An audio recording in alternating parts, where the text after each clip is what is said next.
आगामी कुंभमेळ्याचा पार्श्वभूमीवर नाशिकमध्ये आज बैठकीचे आयोजन करण्यात आले। नाशिक जिल्हाधिकारी आणि त्र्यंबकेश्वर नगर परिषदेत होणारी ही महत्त्वाची बैठक आहे।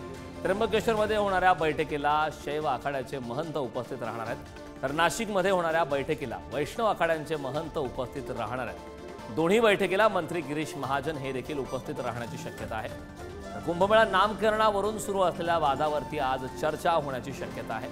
पण या बैठकीदरम्यान नेमक्या काय घडामोडी घडतात हे पाहणं महत्त्वाचं आहे। आगामी कुंभमेळ्याच्या पार्श्वभूमीवर नाशिकमध्ये आज महत्त्वाची बैठक आहे। खरं तर कुंभमेळ्याच्या या नावावरून सुद्धा वाद सुरू आहेत, मतमतांतर आहेत, त्या संदर्भात सुद्धा या बैठकीमध्ये काही तोडगा निघतं का हे पाहणं महत्त्वाचं आहे। तब्बल 12 वर्षांनंतर या कुंभमेळ्याचं आयोजन करण्यात येतं, तर आगामी कुंभमेळ्याच्या पार्श्वभूमीवर नाशिकमध्ये आज महत्त्वाची बैठक आहे।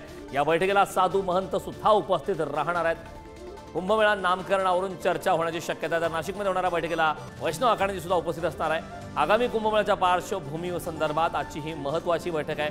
या बैठकीमध्ये अखेर नामकरणावरून जो महत्त्वाचा मुद्दा आहे, ज्या मुद्द्यावरून वाद सुरू आहेत, त्या मुद्द्यासंदर्भात नेमकी काय निर्णय घेतले जातात हे पाहणं महत्त्वाचं आहे। नाशिक जिल्हाधिकारी आणि त्र्यंबकेश्वर नगर परिषदेमध्ये या बैठकीचं आयोजन करण्यात आलेलं आहे।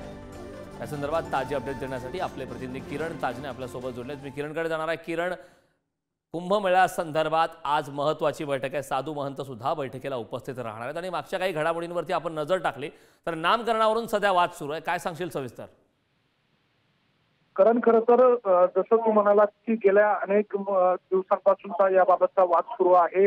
नावावरनं हा वाद आहे आणि या सगळ्या पार्श्वभूमीवर जर बघितलं तर ही बैठक अतिशय महत्त्वाची मानली जाते। त्र्यंबकेश्वर नगर परिषदेच्या सभागृहामध्ये ही बैठक पार पडणार आहे आणि या बैठकीला मंत्री गिरीश महाजन हे देखील उपस्थित असणार आहे।